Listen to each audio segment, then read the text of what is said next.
মেদিনীয় কেন্দ্র আয়োজিত মহান মেদ দিবসের আজকের এই বিশাল সমাবেশের সংগ্রামী সভাপতি।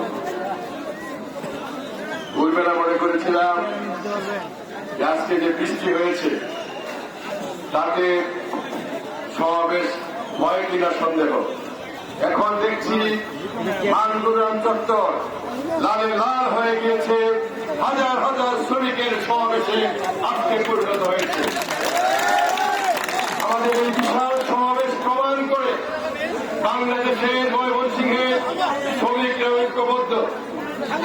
এই সমাবেশ থেকে আমরা বলতে চাই, মহান মে দিবস মানুষের রক্ত দিয়ে, শ্রমিকের রক্ত দিয়ে আমাদের সভ্যতা করে উঠেছে।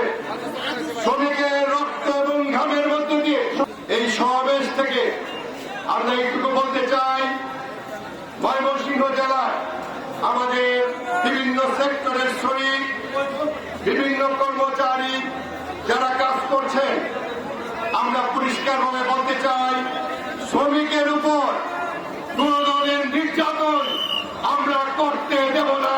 যদি কেউ করে তার বিরুদ্ধে আমরা প্রতিবাদ করব। বিভিন্ন সময়ে অধিকার আদায়ের জন্য যখনই কোন লড়াই করা হয়, সংগ্রাম করা হয়, তখন আমাদের উপরে মিথ্যা মামলা, হামলা, জুলুম করা হয়। আজকের সমাবেশ থেকে আমরা বলতে চাই, সকল মিথ্যা মামলা প্রত্যাহার করতে হবে এবং শ্রমিকের উপরে কোন জুলুম, অত্যাচার সেটি আমরা করতে দেব না। আমি কথা বড় করতে চাই না, আমাদের সময় খুবই অল্প। শুধু একটু বলতে চাই, বাংলাদেশ চলবে যদি শ্রমিককে বাদ দিয়ে কেউ বাংলাদেশকে চালাতে চান, তারা ভালোভাবে বাংলাদেশকে চালাতে পারবেন না।